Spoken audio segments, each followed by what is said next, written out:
Actuellement, je me borne à jouer des niveaux clés à la hausse ou à la baisse en fonction de la tendance 4 heures et daily. Cela peut me priver hélas de forts mouvements, notamment des mouvements de retournement qui peuvent représenter 30 à 40 points de gain. Je vais donc vous présenter comment j'ai décidé de réaliser des trades opportunistes. Tout d'abord, faisons un point sur un indicateur assez majeur, les bandes de Bollinger.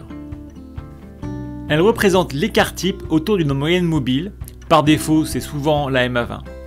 Elles forment donc un canal avec une borne supérieure et inférieure où, en théorie, évolue la quasi-totalité des bougies. Les bandes se resserrent lorsque les cours évoluent peu autour de leur MA et s'élargissent quand les cours s'envolent ou dégringolent.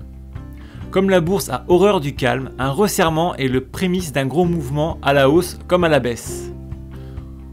On dit que lorsque le cours vient prendre appui sur une bande de Bollinger, il est prêt pour repartir dans l'autre sens. Ça se vérifie assez souvent, surtout sur des unités de temps de type daily. Mais il arrive que les bougies clôturent hors Bollinger, et ça, c'est un signal de force du mouvement. La première bougie qui clôture hors des bandes de Bollinger est appelée T1. Il faut alors être très vigilant et ne pas jouer contre le marché à ce moment-là. Si la bougie suivante clôture également hors bol, on a une accélération du mouvement. C'est la bougie T2.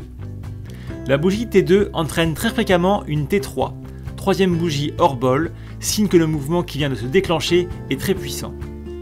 Dans ce cas, on constate assez fréquemment une envolée ou un écroulement des cours contenu dans un canal entre la bol et la MA7. Plus la MA7 est pentue, meilleur ça s'annonce.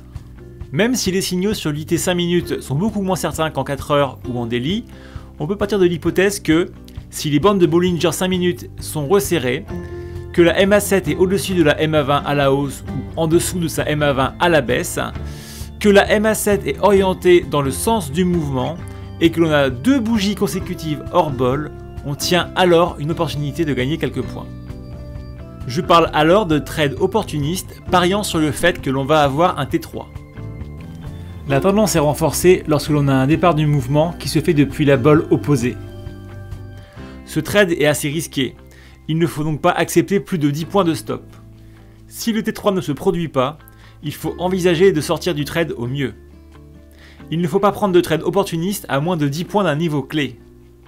Si au bout de 6 bougies on n'a pas gagné au moins 5 points, il faut sortir en time out.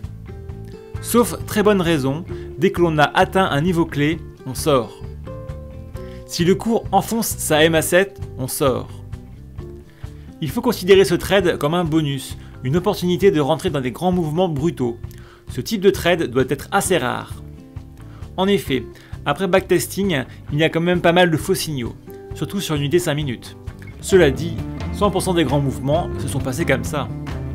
Bon, espérons que cette nouvelle règle complétera bien la méthode mouton actuelle.